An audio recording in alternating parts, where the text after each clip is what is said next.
We're starting to get into that part of the market cycle where there is a lot of good news. And despite yesterday's surprise, which I'll talk about briefly in this video, we're getting some good news yet again. And this is actually causing the market to make a little bit of move upward this morning. And now it's a question of, do we get some consistency with tomorrow's report? Are we going to get those big interest rate decreases next week? And we'll discuss all that in this video. So if you guys are new or haven't already, show your support for the channel down below. Hit that subscribe button, that bell. It's free to do. It'll keep you updated anytime there's new content live here on the channel. So SHIB is now printing its fourth straight green daily candle. This week has actually been very good for Shiba Inu. You guys can see we're up about 4.5%. We're trying to again get back to this 20-week moving average. And guys, that's our bull market support band. When we can finally get above this and can start to confirm more strength above here, that is when SHIB can really start to attack some of these higher levels and make a much bigger breakout. We are, again, confirming a breakout like we've been starting to talk about here. And I think today's data is exactly what we needed to see some more upside moves. Now, let's talk about yesterday, first of all, because yesterday was a day that had a lot of volatility. And really what we saw was a big sell-off that started at about 9 a.m. yesterday. I saw some people getting bearish.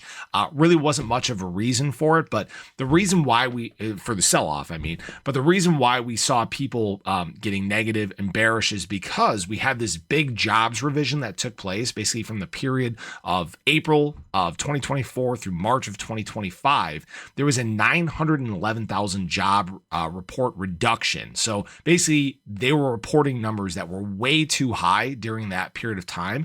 And it was showing that the jobs market wasn't necessarily as strong as they were making it seem. And so that caused a little bit of uncertainty. People got caught. It's like we talked about in several of my other videos. There was this huge presence of long leverage that was kind of pushing up on price. So we got some long leverage liquidations that took place yesterday.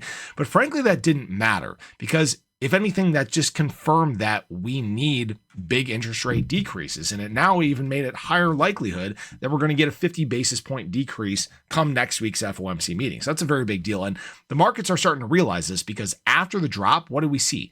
Buying, a trend that is moving up and to the right.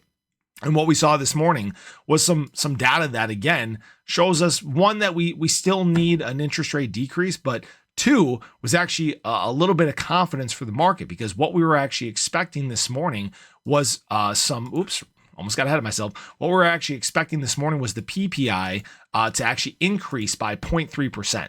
That wasn't the case at all. In fact, we crushed expectations. US PPI fell to 2.6% over the last 12 months. And what this actually equated to was a reduction of 0.1%. Now, why this is such a big deal is if you guys remember our PPI report last month is the exact reason that we got some uncertainty in the market. It's the exact thing that slowed down the rally that we were on. And now here we sit in a much better spot. And this is creating a scenario where we can continue to expand and grow in the crypto market, where you can start to see a lot of that capital that's, again, still stuck on the sidelines start to move back into assets. Just to want to show you guys, this is where we're at right now. We're at about 4.36%.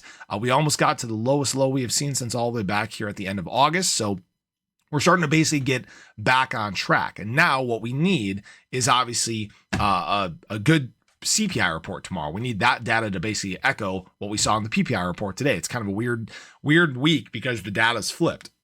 But usually we get CPI first. So this is a great sign. And obviously the markets are loving this. I will say institutional money kind of tiptoed into today. Both Ethereum and Bitcoin accumulations by institutions took place, but they were quite small.